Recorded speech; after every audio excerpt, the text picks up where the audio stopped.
Welcome to Frequency. I'm Chuck Ghost. And I'm Jenny Field. Frequency is your go-to for real talk about comms, culture, and employee experience, beyond the buzzwords and straight to what matters.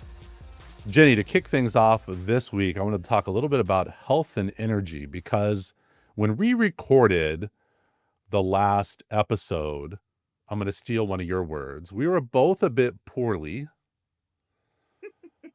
And I was a little worried about the energy level of the episode, because I'm like, neither of us were feeling great. We powered through, and as those you try to mask it and cover it up, but actually we did a pretty good job keeping that energy level high. So I wanted to give ourselves a pat on the back, but also recognize we were both still not feeling the greatest.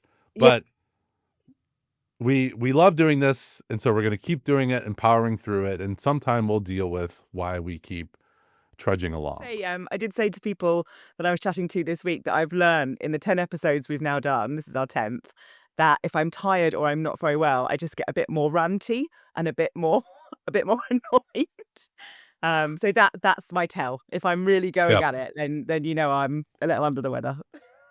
Then I must just be tired all the time, because I always feel a little ranty.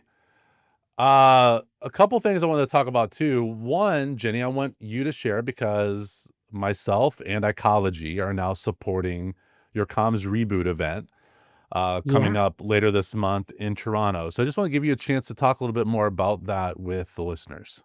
Yes, very exciting. So we are bringing Comms Reboot, which is the communications unconference, to Toronto, thanks to the team at Contact Monkey.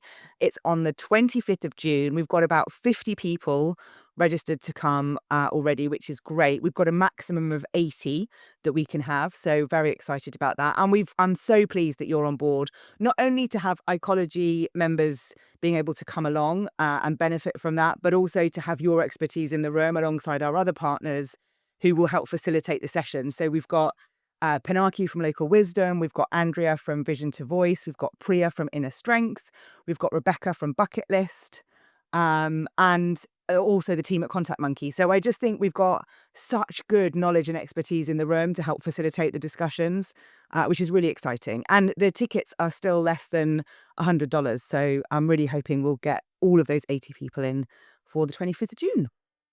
Yes, it'll be great being there, and great getting to spend time with you, Jenny, because we spend this time together, but it's different virtually versus in person. Yes.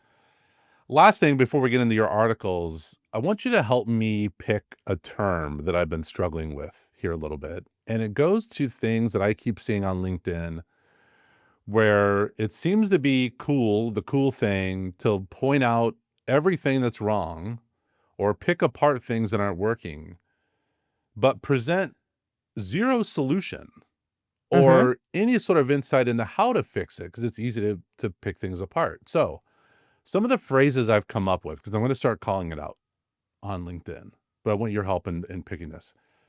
Is it problem posturing, or I also like problem peacocking?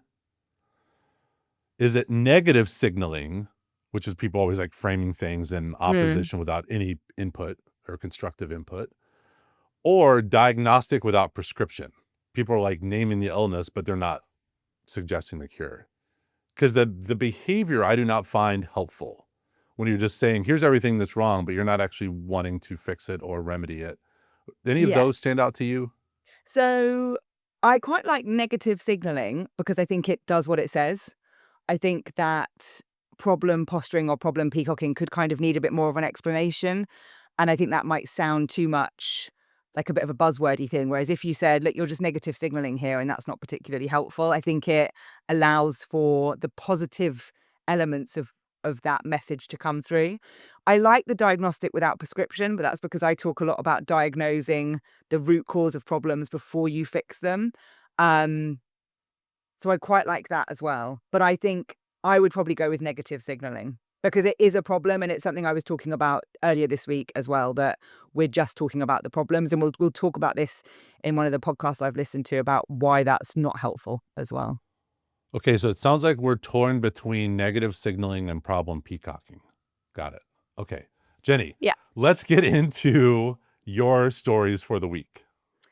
Cool. Okay, so I have got a few things to cover this week. Some are some recent research articles that have come out. Some others are actually linked to a podcast that was released a while ago, but the sort of social media clips have been doing the rounds a little bit, and I came across one the other day. So I want to talk about that.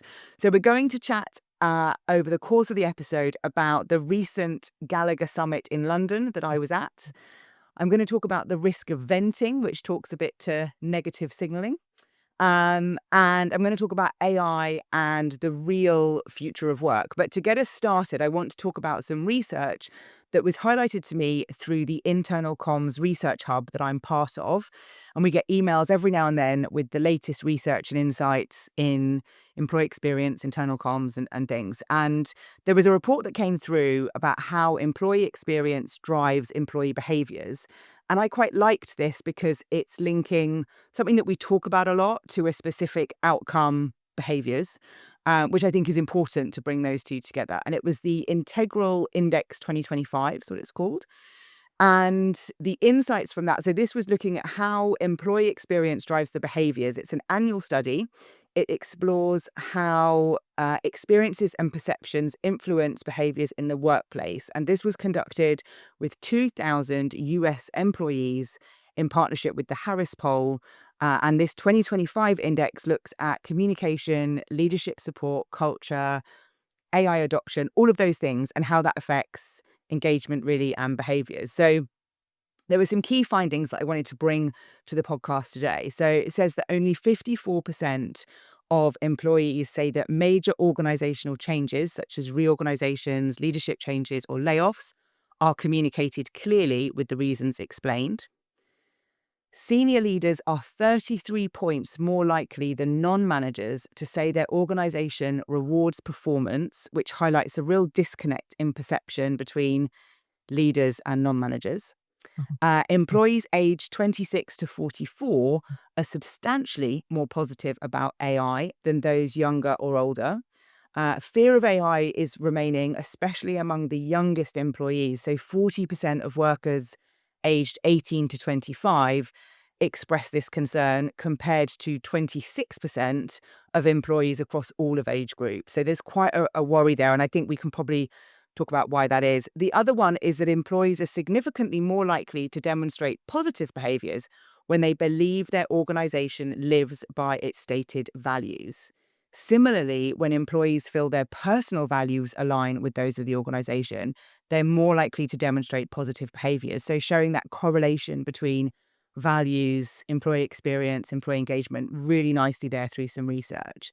So I suppose my question today is, there weren't really many surprises in this for me when I was looking at it. It felt like this sort of reconfirming what we know.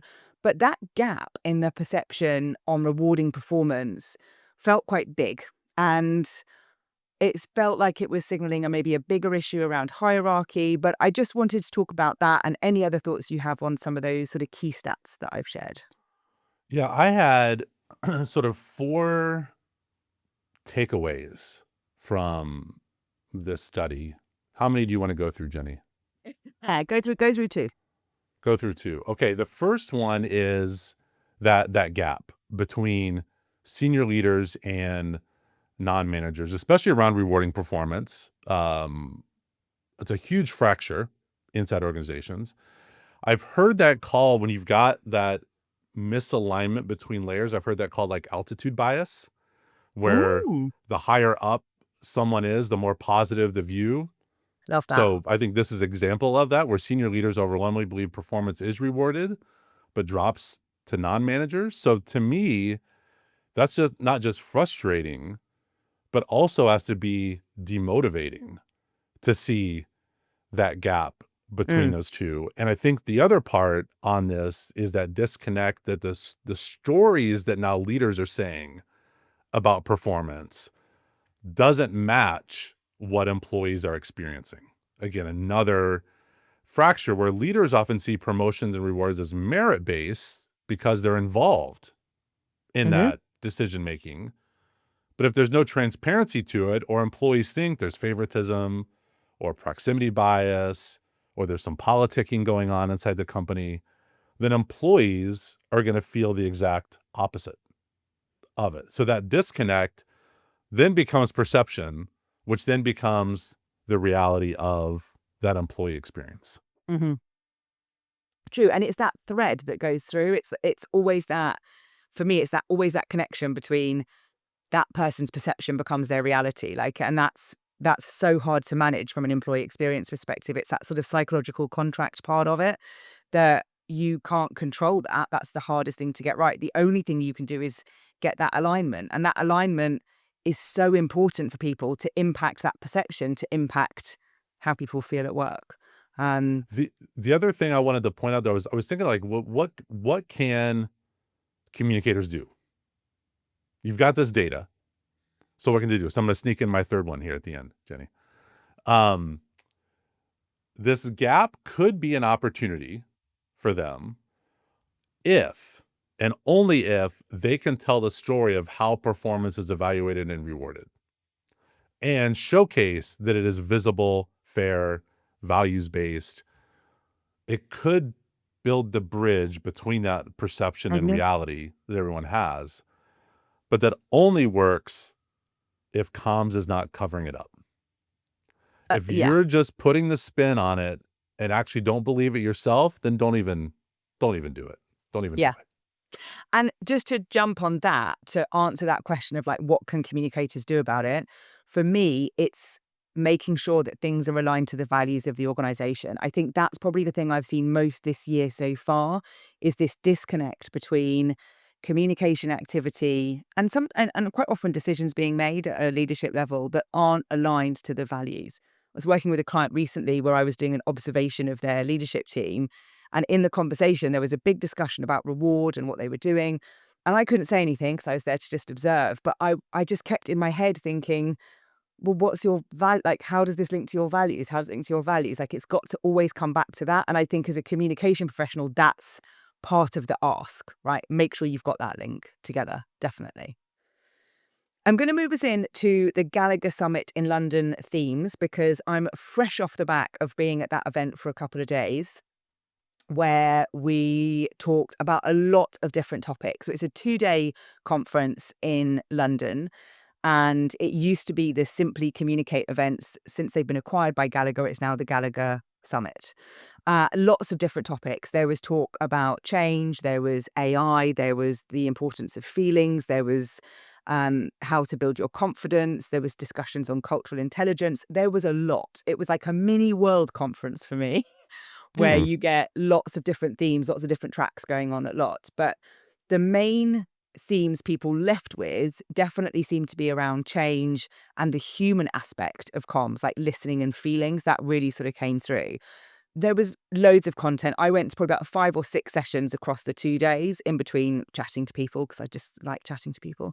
But there was some interesting insights and stats that I wanted to bring to the podcast because I thought they would be helpful for people that are looking at organizational change, employee experience, internal comms, AI, those things. So I'm going to run through those and then we can chat about your thoughts on those. So there was some data shared from the team at Ipsos, Carrion and Box that they've done a lot of analysis on change and how long change takes.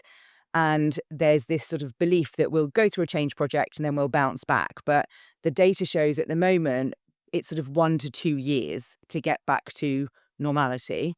Um, and that is partly because there's sort of layer upon layer upon layer of change that's sort of compounding that. But you're looking at 1 to 2 years for things to come out the other side. And that's helpful for us to advise leaders on that. Some really interesting insights from Sarah Black on cultural intelligence, where she shared that 90% of leadership content is based on leading people with egalitarian or individualistic values. I'm going to share some links to some of this in the show notes so people can have a look. But this is interesting because that's individualistic values, so thinking about yourself, but 70% of the global workforce are collectivists, so thinking about everybody. So that's why there's such a disconnect between leaders and everybody else. So more stats from Carrion and Box. So 56% of UK employees say their organisation's strategy is the right one for success. So we've got a bit of a gap there.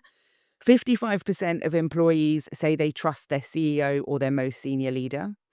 1 in 4 organisations will make redundancies in the next quarter. I mean, this is bleak. I apologise for this.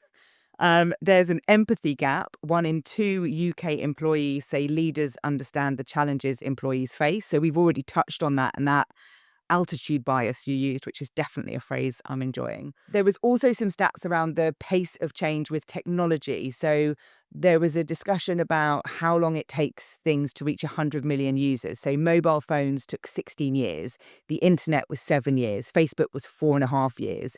Chat GPT took 3 months to get to 100 million users. So that pace and trying to keep up with that has just got even quicker. And then I just want to finish with a quote that's actually from Aristotle. And this was shared in a session about generational differences. And the quote is: young people are high minded because they have not yet been humbled by life, nor have they experienced the force of necessity. They think they know everything and are always quite sure about it. And it was a great quote to share about how we always think that generation coming after us we always think the same. This is Aristotle. This is hundreds of years old. So it's not a new thing that we feel like this about different generations. So I just wanted to share that as well. But I just wanted to get your thoughts. There's some really bleak stats in here about the state of the workplace, cultures, economy. And I just wanted to get your take on it as I'm fresh off 2 days of learning. Yeah, it definitely dominated my LinkedIn feed, I would say the last couple days of seeing some of the commentary shared, but also it was great to see some photos of Yep. people gathering, which is always one of the highlights of being in person. And I do think Bleak is a great example. So some of those where you said like, 55% of employees trust their CEO or most senior leader. That means half do and half don't. Same thing with the strategy is the right one for success. Pretty much half believe it is, half believe it's not. What I'm curious about is at the beginning of it, you were talking about the importance of feelings. And in recent episodes, we've talked about some of the more crass stances that leadership is taking with Mm-hmm. employees. So does leadership even care how Mm. employees are feeling? Like I wonder if someone went to their senior leader was like, here's how people are feeling. Like, what are they gonna do Yeah. with that? How are they gonna Yes. respond to that? It feels really harsh to say they don't care, because certainly the leadership teams I work with hugely care about their teams. But there was a conversation on the first day where there was an example around the importance of listening. So going out to listen to 1,000 people in this organization and taking the time to do that as a leader of that organization. And the speaker was really honest and said, like, my board didn't want me to do this. Like, they didn't want me to do it, partly because of the time it was going to take for me to do that piece of work, but also I think a little bit of that fear of, we know it's not great, and I'm not sure we really want to lift up that rug or lift up that rock. Listening to 1,000 people took a year. So it was a year not out of the business, but it was a year in total to do kind of groups of 20 to 30 people listening and going through that. And that's a commitment. But I always come back to organizations of people that you don't have one without them. So I we have to start caring about it. Or even if we don't care, we have to start listening. I think that's Mhm. the biggest thing. And I think that's to the point of the stats, the ones you've called out, that, half of people don't think the strategy's right, half of the people don't trust their leaders. The only way to fix that is conversation and listening, in my opinion. Hearing that example of the board not really wanting to do that, that is the classic example of, the ostrich effect, which is Yeah. when times are good, everybody's looking around, things are going great, "Yeah, let's do this." If things aren't looking great, bury your head. Let's not find out what people are Yeah. saying. So it does feel like that is an example full on display with Yeah. that board of not even wanting to know because they probably already know, Yeah. they just don't want it confirmed. Yeah. I think the other thing I took away from the 2 days was, there was a panel on DEI and inclusion, and talking about that. And there was a really great point which was said by, I think it was said by Vita Patel, who's a very good friend of mine. And I'm sure it was her that said it, that it's not the role of a comms professional to create the inclusion strategy. And I think that we do sometimes think that the role of the comms professional is to fix all of these problems. And we've talked about this on previous episodes. Like, there has to be that that line. And actually having this data and insight is then about how you take that and have conversations about where you need to focus your time and energy, because there's a lot of work going on inside organizations. And some of that I'm not sure is actually helping us achieve what we really need to achieve. So it's about taking this and how do you focus it and do the stuff that you need to do, because you can't be responsible for everything. Cool. The next item I want to talk about is a podcast, and it was a Diary of a CEO podcast with Dr. K, and it's talking about brain rot and things like that.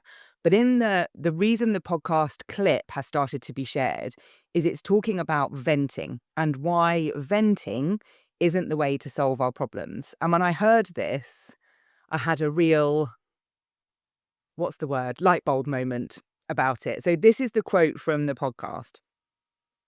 So this is a big thing that people don't understand.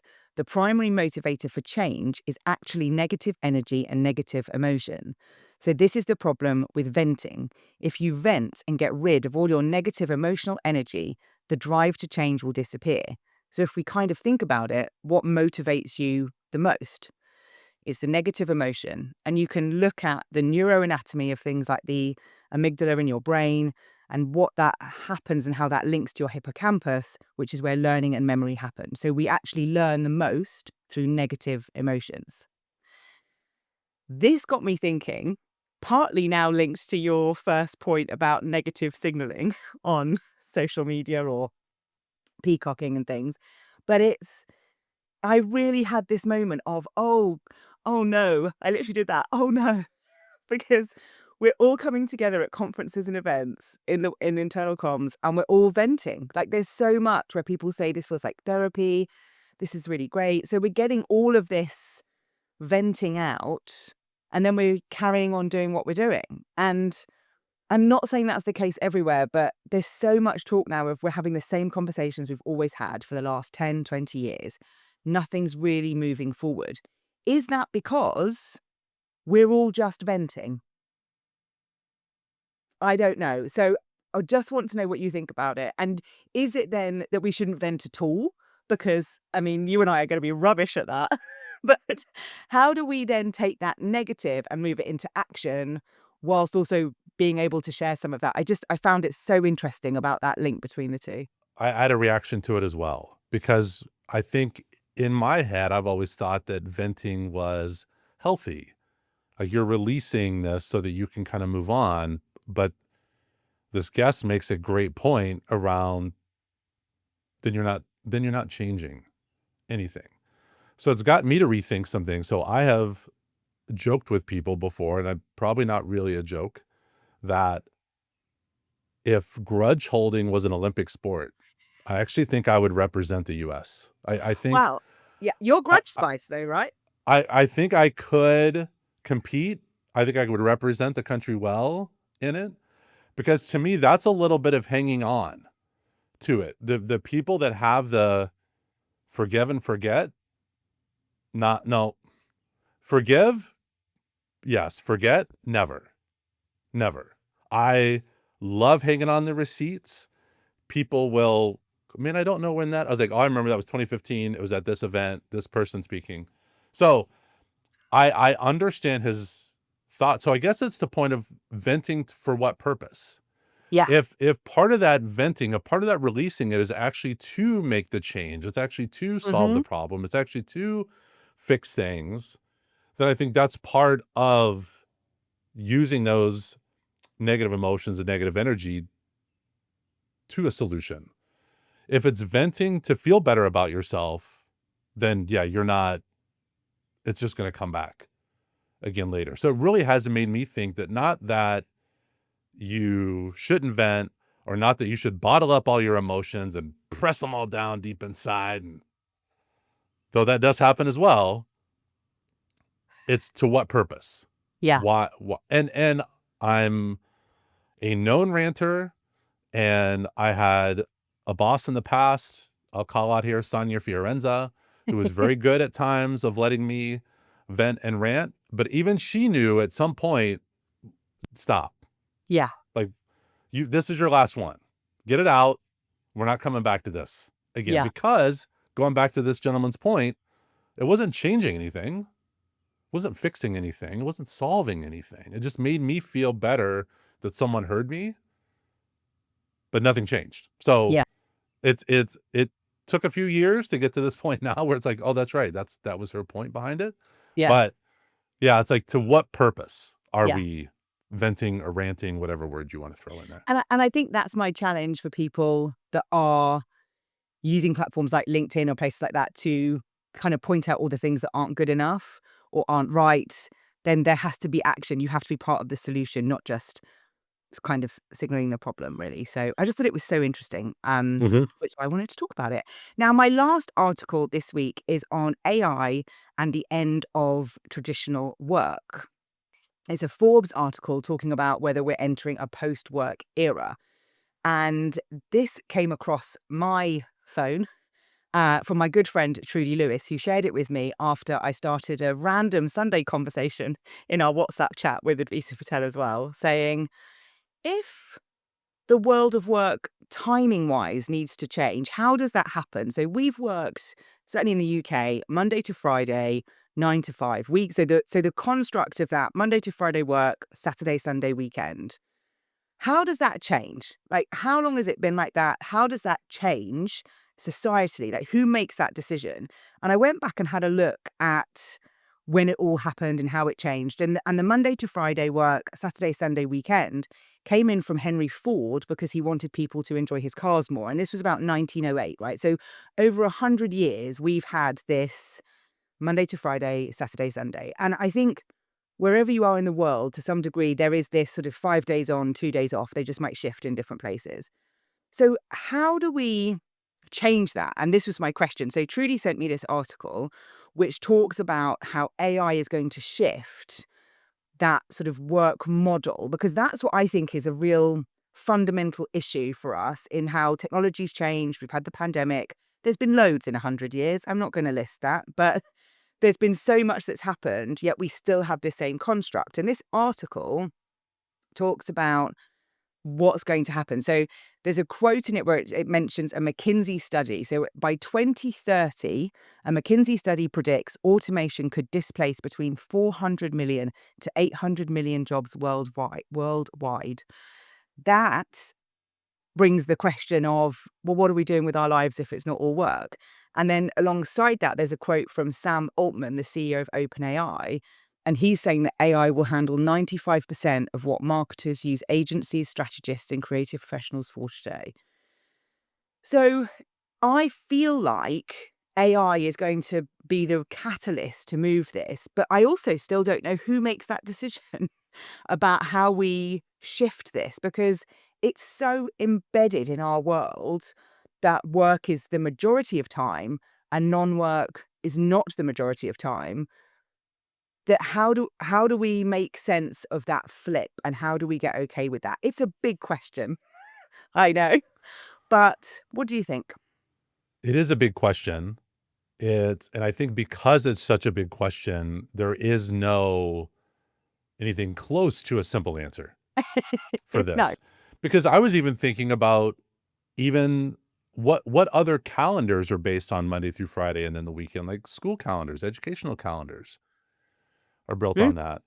But also, there is a large portion of society who their weekend, if you want to call it that, might be Tuesday, Wednesday, because they yes. work in healthcare or Yeah. retail or whatever. Like that's, but it still is this. Even companies who are trying to switch to like the 4-day work week, which I am 100% on Yeah. board with. I actually love that idea, because you think about, yes, if we this has been credited to Henry Ford and unions, because it was all about also making sure employees had time of leisure Hmm. as well. That was a big part of that strategy. But to change that, I was trying to think of other institutional lifestyle elements of that, and it's hard to think of something that is so universal, where Yeah. we think of Monday through Friday as the work week and Saturday and Sunday as the weekend. So I don't think it ever does. Like, or if it does, it's what this model has been in place for 120 years rounded. I feel like it would take another 120 years for things to be rewritten in a different way. You know what? You almost have to change the names of the days Yeah.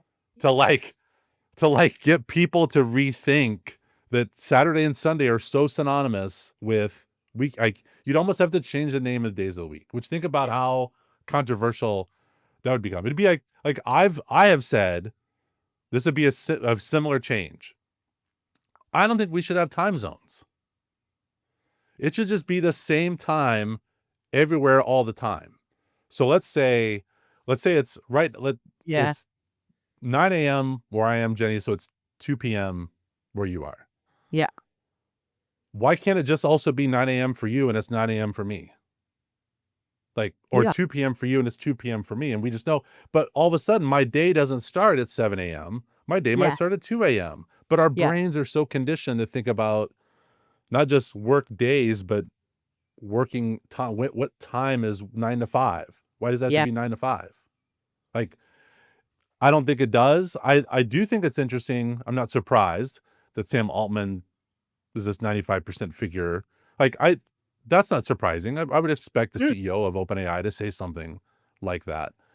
But to change this foundational and institutional element of work weeks and work days and work hours, yeah, I don't think it does. Yeah, I know. It's a big one, isn't it? But I mean, I'm like you, I like a 4-day week. And since I've had my own consultancy, I've always tried to do 4 day weeks. I mean, it doesn't work, but it means that on Fridays, I don't have many client meetings or things like that. So I can do whatever I want on that day. And that's the structure that's important to me is it's like it's my time. If I want to work and get stuff done, if I do want to have calls, I can, but I'm not sort of stuck to that. But I think this is a big question, and I'm hoping that someone who has the authority to look at it more is really looking at how we balance work and play and how we maybe make it more that it's a 50-50 split rather than the majority work and what that then looks like. Because technology has to have an impact on that. It has to have an impact on that structure and those societal norms in order for us to get the benefits from it. And we're in that tension at the moment. And I'm hoping it won't take another 120 years, but who knows? Who knows? Well, and at least we learned from last week's episode, Jenny, that you're getting your evenings back. Yes, So I you am. might be working during the day, but you're getting your evenings back. Oh, don't. Well, that nicely brings us on to our freakouts for this week. So, what are you freaking out about? What's on your list? So it's a new documentary that's out.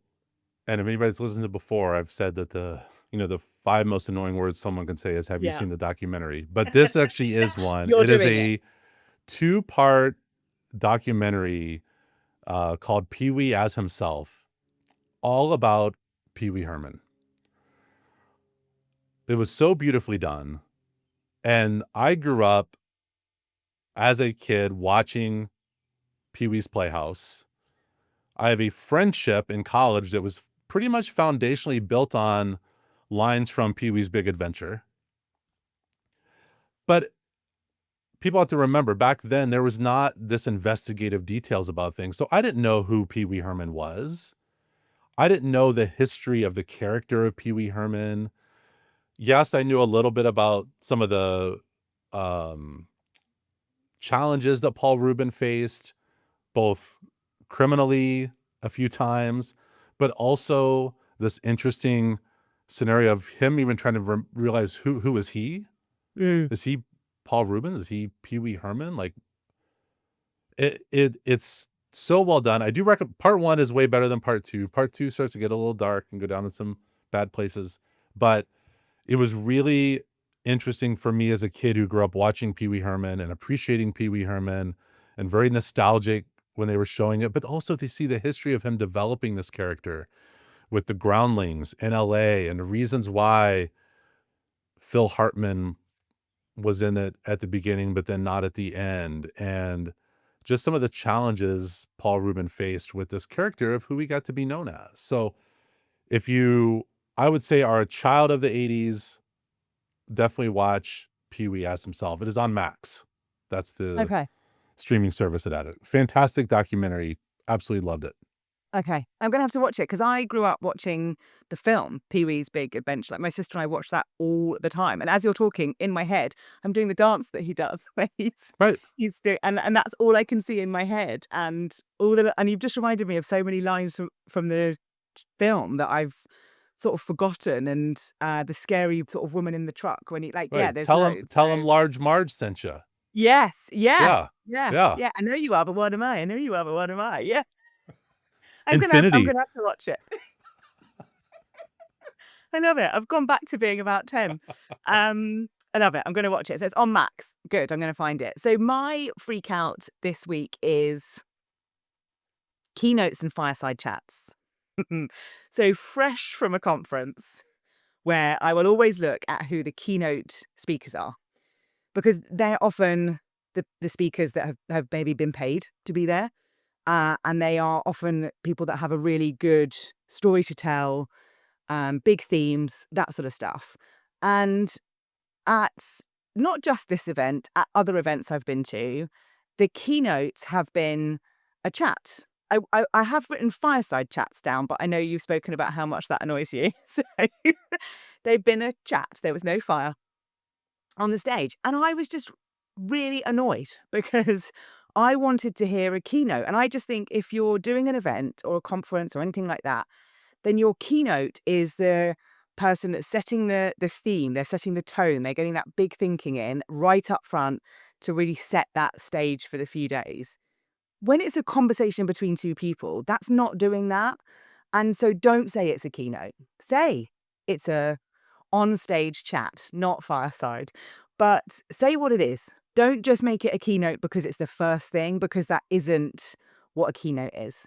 And it's annoying when you're someone that is really looking forward to hearing someone speak that you think is going to be brilliant and set this scene, and then it's just a chit chat. And it just annoys me. Yep. I would say there's actually very few keynotes at events that I would say have stood up for it. I remember the first one was IBC World Conference in Montreal. I think this might have been 2018. Seth Godin was the opening keynote. I'd always wanted to hear Seth Godin speak. Hmm. It was the keynote was not personalized. It was vaguely relevant to attendees there, but I know you're snickering at it. Let me finish. It was a really great keynote. It was a great keynote. Mm. What was interesting though was to see the life of some keynote speakers where Seth, this isn't a dig at him, not that he's listening, but this isn't a dig at Seth Godin. He rolled in with a suitcase, did this amazing talk, and then rolled right back out with a suitcase. But what it did was set a tone for the event. And that's what I think a keynote needs Yeah. to do. And when I had the privilege of running the Attune events for First Up, I took the keynotes very seriously. We've talked about John Acuff Hmm. on previous episodes. John Acuff was one of them because I felt like this isn't the nuts and bolts of the event. This is to inspire. Yeah. This is to bring energy. This is to provide insight. This is to raise the level of everything happening. And yeah, some people just think the keynote is like the longer talk, or it's the most popular person, or it's the Yeah. whatever. And to your point, now you've got me on fireside chats. I feel like no one wants to say panel anymore, so they just say fireside chat. And so I have when I've been asked to lead panels at event, I will say I will not. I'm not leading one. So I restructure them in creative ways. So Mm. that's where I would challenge event organizers. If you want to have this dialogue, have it, but get creative with it. Do Mm. not put two or three chairs on a stage with the same background on it and have people just sit there listening to people talk. Like Yeah. that's not great content. That's why I don't like panels, is because I don't see them as great content. Mostly they're poorly run. They're not interesting. So if I am ever a panel guest, which I will be at the end of the month at Impact 25, which is a PRSA event, anybody listening that is going to that, I will make it interesting Yeah. somehow, some way, because I just refuse to be a part of boring stuff, plain and simple. Yeah.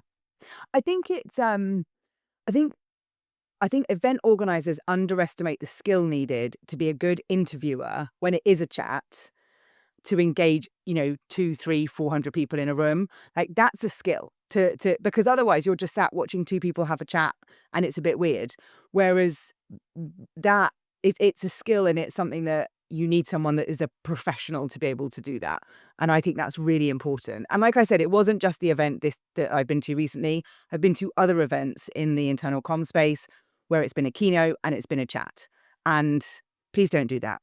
Like, just say it's a chat. That's okay. It's okay, but it's not a keynote. And I'll stop ranting now, because really all I have to say now is thank you. Thank you for joining us this week. All of the articles that we have talked about that have inspired this conversation are in the show notes. So don't forget to rate and review after you've listened, because that really does help us out. Subscribe as well so that you don't miss another episode, and pass this along to someone that you think would enjoy listening or watching, because we're on YouTube. Thank you to Poet Ali for contributing the music to the show.